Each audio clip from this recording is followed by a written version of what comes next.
ఓం గం గణపతయే నమః. దుం దుర్గాయై నమః. ద్రాం దత్తాత్రేయాయ నమః. శరబిందు సమాకారే పరబ్రహ్మస్వరూపిణి వాసరాపీఠనిలయే సరస్వతీ నమోస్తుతే. ఓం నమో నారాయణాయ. మారుతి అనుగ్రహం ప్రారంభ అక్టోబర్ 18, 2025 శనివారం, ద్వాదశి, పుబ్బా నక్షత్రం. దీపారాధన ఇవాళ 4 ఒత్తులు ఒక ఒత్తిగా చేయండి. ఎందుకంటే పుబ్బా నక్షత్రం కదా.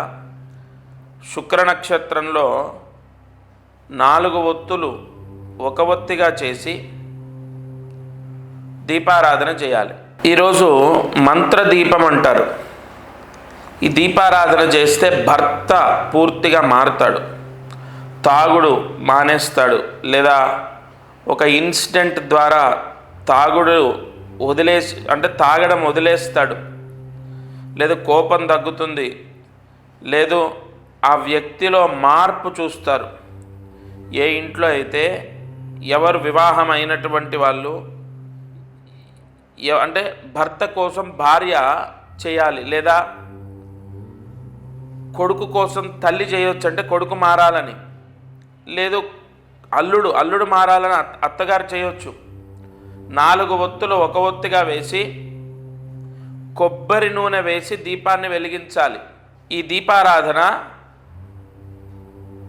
మీరు సూర్యాస్తమయంలోపు చేసుకుంటే ఈ మంత్రదీప యోగం ద్వారా మీ భర్త చెడు అలవాట్లను వదిలేయటం, మారటం జరుగుతుంది. ఇక అదృష్టం, ఐశ్వర్యం. అతి ముఖ్యమైన విషయాన్ని వాళ్ళు చెప్తాను. కలియుగంలో కష్టాలు అనుభవించడానికి జాతక దోషమే కారణం కాదు. వంశదోషం, వంశ అరిష్ట దోషం, వంశ శాపాలు ఉంటాయి. ఇది మీరు బాగా గమనించవలసిన విషయం. మామూలుగా జాతకపరమైన దోషాలు, కుజదోషం ఉందనుకోండి, పెళ్ళి అవ్వకుండా ఆపుతుంది. దానికి మనం కుజదోషానికి జపాలు చేయించుకోనో, కుజదోషానికి పూజలు చేయించుకుంటేనో పెళ్ళి అయిపోవాలి. కానీ ఎందుకు అవ్వట్లేదు? ఇప్పుడు కుజదోషము పోవడానికి శాస్త్రంలో కుజదోషం ఉంది. అది ఎలా పోతుందో కూడా శాస్త్రంలో క్లియర్గా చెప్పారు. కుజ మహామంత్రాలతోని పూజలు హోమాలు చేసుకొని దానాలు ఇచ్చుకొని మనము ఆ దోషం పోయేటట్టు చేసుకుంటున్నాం. మరి దోషం పోతే వెంటనే పెళ్ళవ్వాలి కదా. ఇక్కడ ఇంకేదో ఉంది. కుజదోషం కానీ, ఈ శని దోషం కానీ, ఇవన్నీ కూడా మనం కొన్ని పూజలు చేస్తే పోతాయి. అయినా కూడా ఎందుకు మనకు ఉద్యోగం రావట్లేదు? అయినా ఎందుకు అప్పులు తీరట్లేదు? అయినా ఎందుకు అసలు పెళ్ళి అవ్వట్లేదు? ఎందుకు సంతానం గురించి మనం ఎన్ని పూజలు చేసినా ఎందుకు అవ్వట్లేదు? వంశశాపం ఉన్న వాళ్లకు సంతానం లేని వాళ్ళు చాలామంది ఉన్నారు. అంటే ఇక్కడ ఇప్పుడు శని దోషం, ఏలినాటి శని దోషం ఉంటుంది. ఏలినాటి శని దోషం వస్తే అసలు ఎదుగుదల ఉండదు అనుకుంటారు. అట్లేముండదు. శని మంచి చేసిన జాతకాలు ఎన్నో ఉన్నాయి. ఇవాళ ముఖ్యమంత్రుల స్థానంలో కూర్చున్న ఎంతోమందికి శని యోగించాడు. శని యోగిస్తే అంతలా ఉంటుంది. ఏ గ్రహం కూడా అంతలా యోగాన్ని ఇవ్వదు. అయితే ఇక్కడ మనము జాబ్ లేక చాలామంది జీవితంలో మీరు చూడండి, సరైన సెటిల్మెంట్ ఉండదు, జాబ్ ఉండదు, సరైన ఇన్కమ్ ఉండదు, సరైన సెటిల్మెంట్ అనేది ఉండదు. అంటే ఇక్కడ ఈ వంశదోషానికి జాబ్కి సంబంధం ఏంటి అంటే, మీరు జాబ్ చేసుకొని డబ్బు సంపాదించుకొని మీరు స్థిరపడతారు కదా. ఈ వంశదోషం మిమ్మల్ని అలా ఉంచదు. ఈ వంశదోషం అసలు ఎదుగుదలనివ్వదు. ఈ వంశదోషం అనేది అనేక ఇబ్బందుల్ని తెచ్చిపెడుతుంది. వంశదోషం వేరు, పితృదోషం వేరు. మళ్ళీ పితృదోషానికి ఇందులో లింక్ ఉండదు.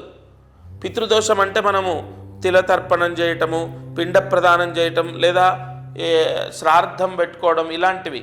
ఈ వంశదోషం వేరు. కులదైవానికి సంబంధించిన దోషాలు వంశదోషానికి వర్తిస్తాయి. లేదా వంశంలో ఎవరో ఏదో పాపం చేస్తే ఆ దోషము తరతరాలు అనుభవిస్తూ ఉంటారు.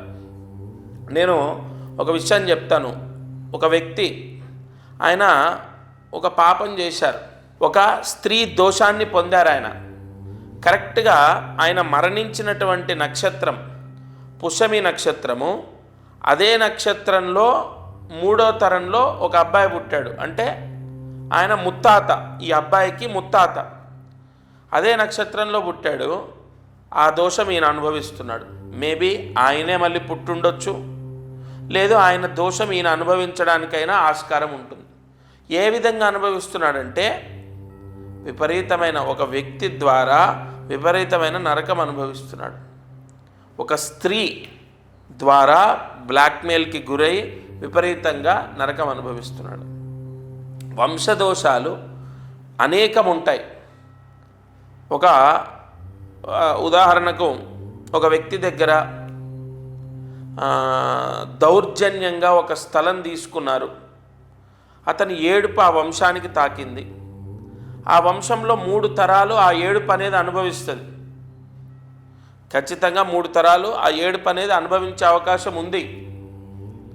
అలా వంశదోషాల వల్ల మనకు ఉద్యోగాలు రాకపోవడం, సంతానం లేకపోవడం, వివాహం అవ్వకపోవడం, ముఖ్యంగా అసలు ఎక్కువగా ఆర్థిక సమస్యల్లో అప్పుల్లో ఉండడము, ఇవన్నీ జరుగుతాయి.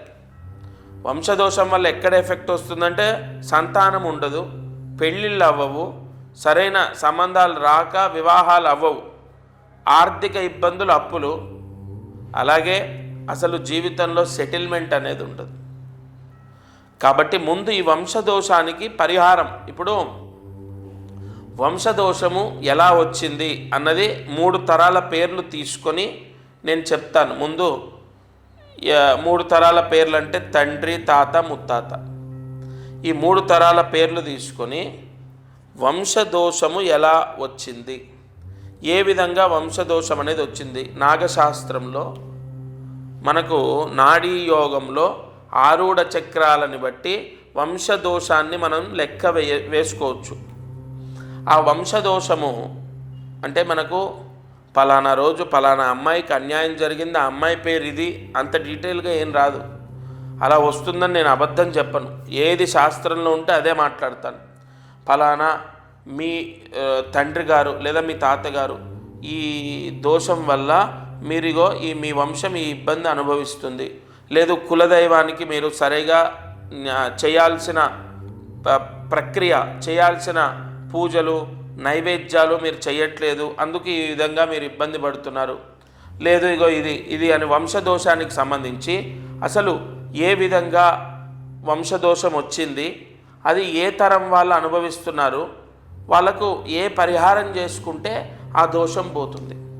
కొన్ని దోషాలు నేను పలానా ఒక క్షేత్రం అంటే మంత్రాలయానికి వెళ్ళి అక్కడ నదిలో మట్టి తీసుకొని ఆ మట్టిని తీసుకొని ఇంటికి వచ్చి అమావాస్య రోజు మృత్తికా స్నానం చేయండి, ఆ వంశదోషం పోతుందని చెప్పాను.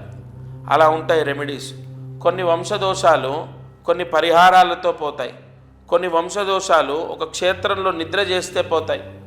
కొన్ని వంశదోషాలు శివారాధన చేస్తే పోతాయి. అలా మీ జాతకాన్ని చూస్తాను.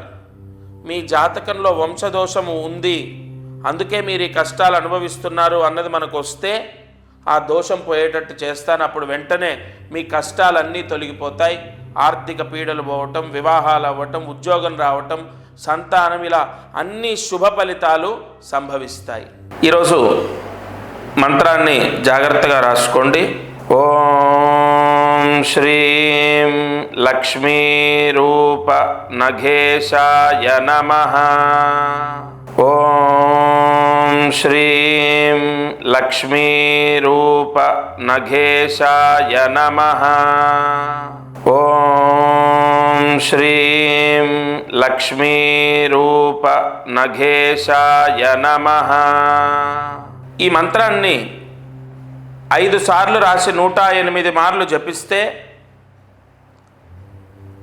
అప్పులో తొలగిపోవడం, అంటే మీకు అప్పులు ఉన్నాయి, అప్పులు తొలగిపోవడానికి ఒక మార్గం కనపడుతుంది. తప్పకుండా ఈ మంత్ర జపాన్ని చేయండి. మీకున్నటువంటి అప్పులు తొలగిపోతాయి. ఏ స్థలమో అమ్ముడుపోవటం, లేదా ఏ ఇల్లు అమ్ముడుపోవటం, లేదా ఇంకొక దారి కనపడడం, ఏదో ఒక రూపేణ ఎవరి ద్వారానో సహాయం పొందడం, అప్పులు తొలగిపోవటం జరుగుతుంది. అయితే ప్రతిరోజు మనము మహామంత్రాన్ని ఈ ఛానల్ ద్వారా తీసుకుంటున్నాం.